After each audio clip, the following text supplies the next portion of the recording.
अस्सलामु अलैकुम रहमतुल्लाह। मैं Parvez Ahmed, SST teacher, international Islamic school Handwara. तो हमने ऑलरेडी डिस्कस किया था इंडिया एंड हर नेबर्स, जो चैप्टर सिविक्स क्लास 8 का है। उसमें थोड़ा हमने डिस्कस किया था कि किस कंट्री की करेंसी क्या है, किस कंट्री का कौन सा प्रेसिडेंट है, और कौन सी कंट्री किस लोकेशन में आती है। तो आज हम इनके रिलेशंस के बारे में बात करेंगे। जैसा आप ऑलरेडी जानते हैं कि इंडिया एंड बांग्लादेश, उनकी रिलेशंस हम आज डिस्कस करेंगे। इंडिया एंड बांग्लादेश की रिलेशन डिस्कस करेंगे। जो बांग्लादेश है, बांग्लादेश एक सेपरेट कंट्री थी। ये एक वो कंट्री थी जो 1971 में सिविल वार सक्सेशन के थ्रू पाकिस्तान से अलहदा हो गया था, फार्म हो गई थी, और ये 1971 में एक अलग कंट्री बन गई थी। बांग्लादेश जो है ये इंडिया के ईस्ट साइड में आता है, and lies to the east of India. Bangladesh lies to the east of India. Bangladesh जो है ये एक इसकी एक लॉन्गेस्ट बाउंड्री जो है वो इंडिया के साथ शेयर करती है। बांग्लादेश और इंडिया जो बाउंड्री लाइन, जो इंटरनेशनल बाउंड्रीज इसकी है, वो है 4096 किलोमीटर्स लॉन्ग। 4096 किलोमीटर्स लॉन्ग है ये। जो इंडिया और बांग्लादेश जो है ये 5th longest land boundary, longest land border in the world माना जाता है। जो स्टेटस लाइक करते हैं, जो स्टेटस इसके साथ रिलेट करते हैं, इस बाउंड्री के साथ रिलेट करते हैं, वो है आसाम, मिज़ोरम, त्रिपुरा। आसाम, मिज़ोरम, त्रिपुरा, मेघालय, वेस्ट बंगाल, जो टच करते हैं border of Bangladesh. Border of Bangladesh. जो इंडिया है, जो इंडिया के जो रिलेशंस है बांग्लादेश के साथ, वो हाईली डेवलप्ड लेवल पे इनके साथ बहुत सारे कॉन्टैक्ट्स है। तो इनके साथ बहुत ज़्यादा अच्छे रिलेशंस रही है। इंडिया को बहुत ज़्यादा अच्छे रिलेशंस रही है इंडिया बांग्लादेश के साथ। लेकिन थोड़ी कुछ डिस्प्यूट्स भी हुआ करते थे।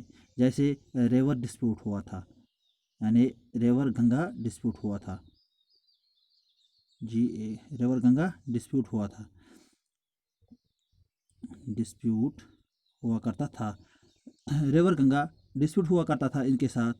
तो इसके बाद क्या है, जो ये डिस्प्यूट था वो रिजॉल्व किया गया म्यूचुअल अंडरस्टैंडिंग थ्रू। रिजॉल्व किया गया म्यूचुअल अंडरस्टैंडिंग थ्रू। जो भी इश्यूज था, जो वाटर रिवर गंगा, जो गंगा रिवर इंडिया का है, जो इंडिया का एक बहुत बड़ा रिवर माना जाता है रिवर गंगा। जब वो इंटर हो जाता है बांग्लादेश में, उसको वहाँ पे नेम चेंज हो जाता है। उसको नाम पड़ता है वहाँ पे पद्मा। उसको वहाँ पे नाम पड़ता है पद्मा रिवर।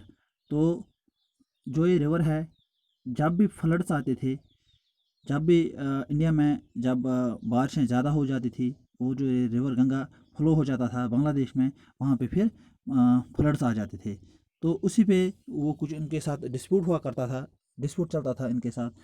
तो वो उन्होंने म्यूचुअल अंडरस्टैंडिंग थ्रू वो सॉल्व कर दिए थे। तो हम ये मान सकते हैं कि जो इंडिया और बांग्लादेश के रिलेशंस है वो गुड ही रहे हैं, वो अच्छे ही रहे हैं। जो इंडिया इंडिया ने बांग्लादेश के साथ इल्हाक किया है, जो इंडिया ने बांग्लादेश के साथ एक्सटेंड किए हैं अपने रिलेशंस, वो बहुत ही उनके साथ उन्होंने हेल्पिंग हैंड, उनको हम बोलेंगे, यानी हेल्पिंग हैंड रहा है वो। यानी इंडिया ने हमेशा इनको बांग्लादेश को हेल्प किया है, यानी इनको मदद किया है। कंटिन्यूसली इनको ये मदद करते रहे बांग्लादेश वालों को, इंडिया वाले। तो बांग्लादेश में जब भी कोई प्रॉब्लम्स हुआ करते थे, जैसे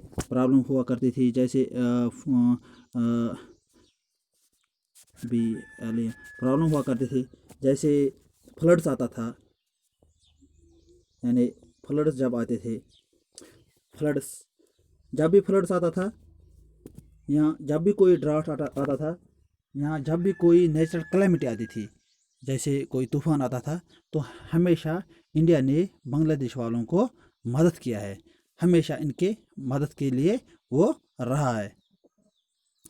तो ये थी रिलेशंस इंडिया और बांग्लादेश के थ्रू। उसके बाद हम नेक्स्ट टॉपिक पे आते हैं, नेक्स्ट रिलेशंस के बारे में आते हैं, नेक्स्ट टॉपिक पे आते हैं। वो है इंडिया और पाकिस्तान के बीच में कौन से रिलेशंस हैं। जैसे आप जानते ही होंगे कि इंडिया और पाकिस्तान एक ही मुल्क था। इंडिया और पाकिस्तान 1947 से पहले एक ही मुल्क था। जब 1947 में पार्टीशन हो गया था, 1947 में इंडिया और पाकिस्तान के बीच में पार्टीशन हुआ था। उसके बाद कुछ प्रिंसली स्टेट्स बनाए गए, प्रिंसली स्टेट भी बनाए गए और पाकिस्तान को अलग मुल्क बनाया गया। वो मुस्लिम कंट्री बन गई। इंडिया को हिंदू कंट्री बन गया, इंडिया हिंदू कंट्री बन गई। तो उसके बाद जो पाकिस्तान कंट्री थी वो 1947 में ही वो 1947 में अलग हो गया था हिंदुस्तान से। पाकिस्तान जो है वो लाइक करता है वेस्ट इंडिया के साथ, यानी वेस्टर्न साइड जो है। जैसे अगर हम यहाँ पे मैप देखेंगे तो मैप में हम ये देखेंगे जो ये वेस्टर्न साइड है, ये वाला जो साइड है, यहाँ पे ये पाकिस्तान पड़ता है। यहाँ पे पाकिस्तान पड़ता है। तो उसके बाद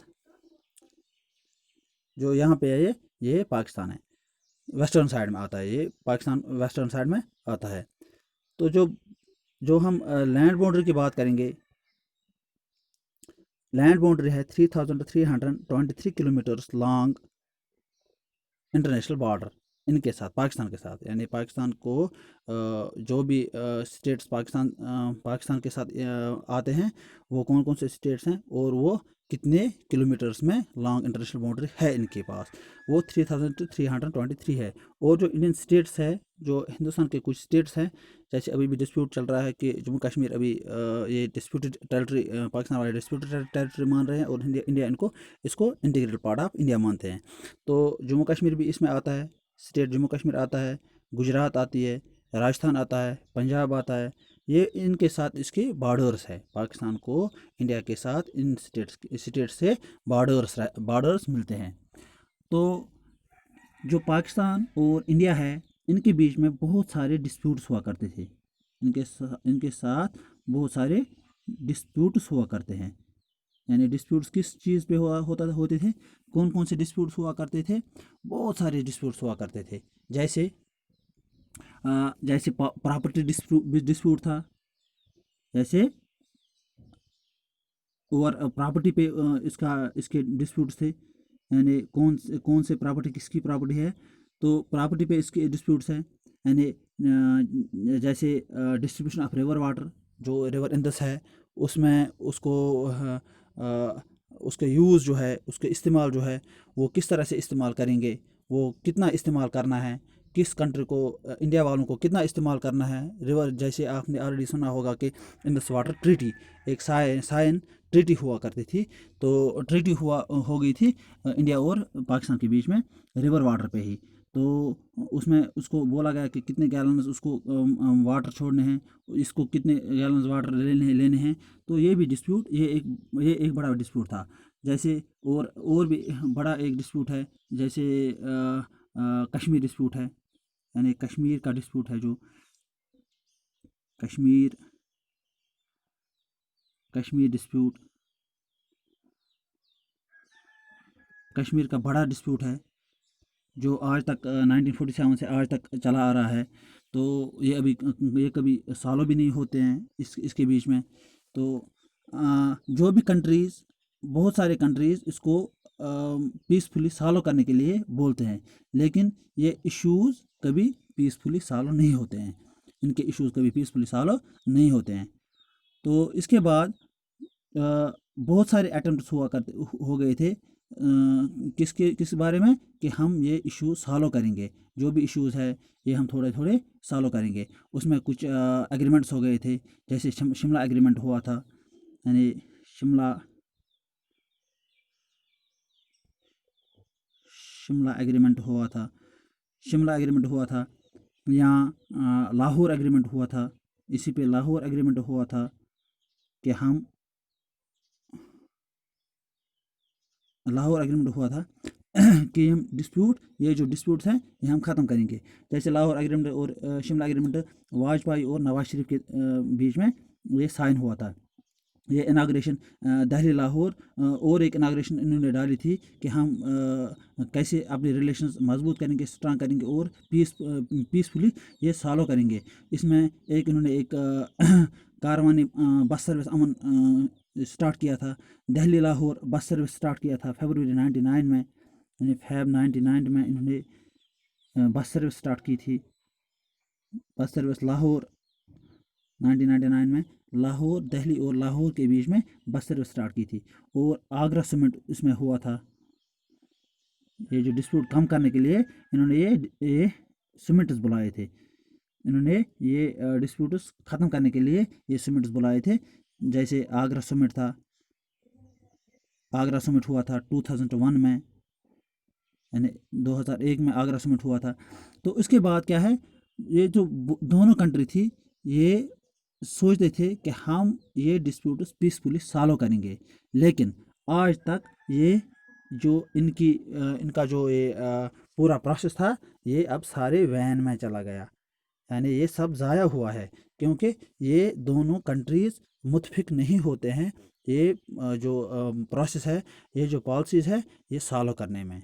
तो उसके बाद और एक कंट्री है, जैसे नेपाल।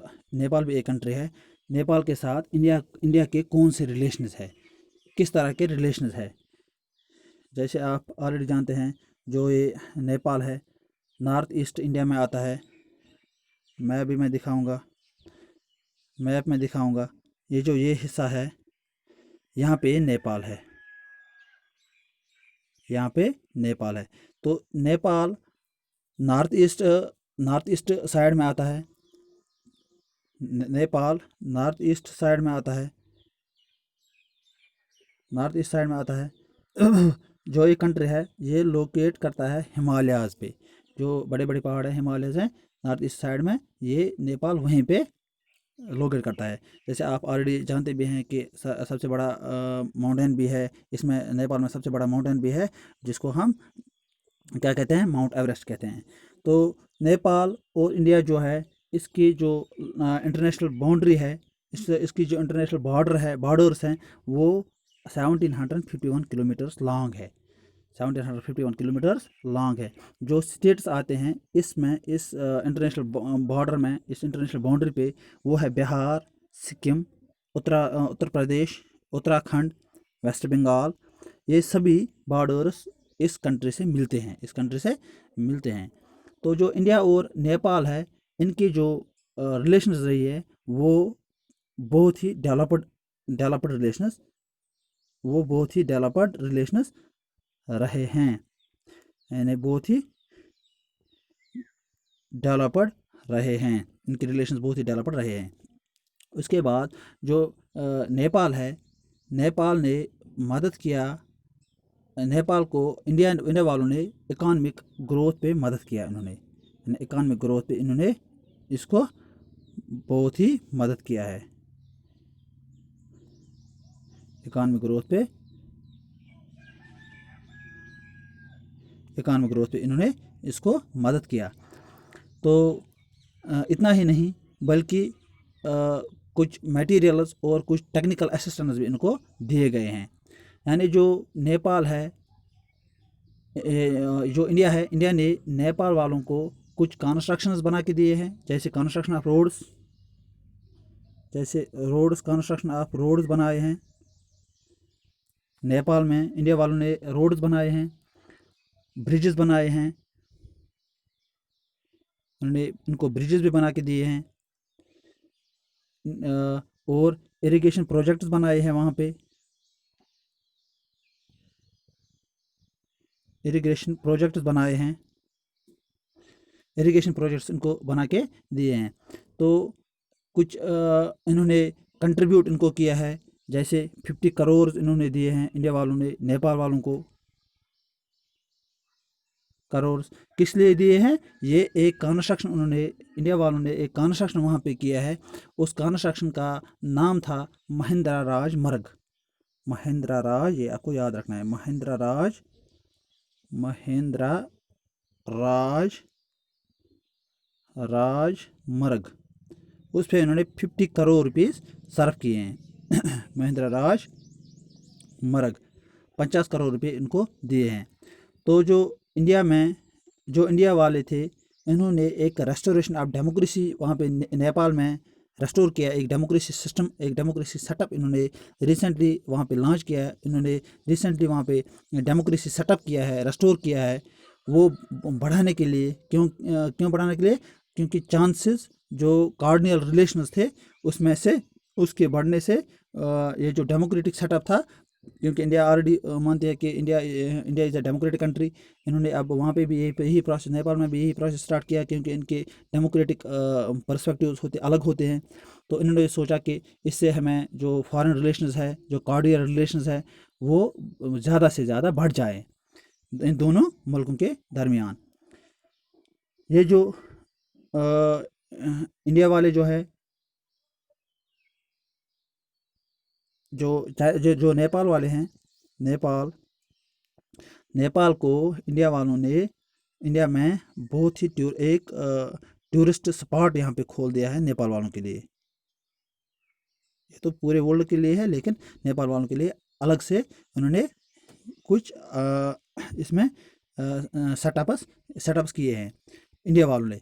तो क्योंकि ये टूरिस्ट डेस्टिनेशंस भी बहुत सारे वहाँ पे नेपाल में भी बहुत सारे टूरिस्ट डेस्टिनेशन हैं, यहाँ पे इंडिया में भी बहुत सारे टूरिस्ट डेस्टिनेशंस हैं। इतना ही नहीं, बल्कि कुछ कॉलेजेस, कुछ यूनिवर्सिटीज़, बच्चों को पढ़ाना, बच्चों को यहाँ पे लाना, या बच्चों को वहाँ पे भेजना, उनके उनके यूनिवर्सिटी में पढ़ाना, ये इनके साथ ये जो दिखाता है, ये बहुत ही अच्छी गुड रिलेशन वहाँ पे दिखाते हैं।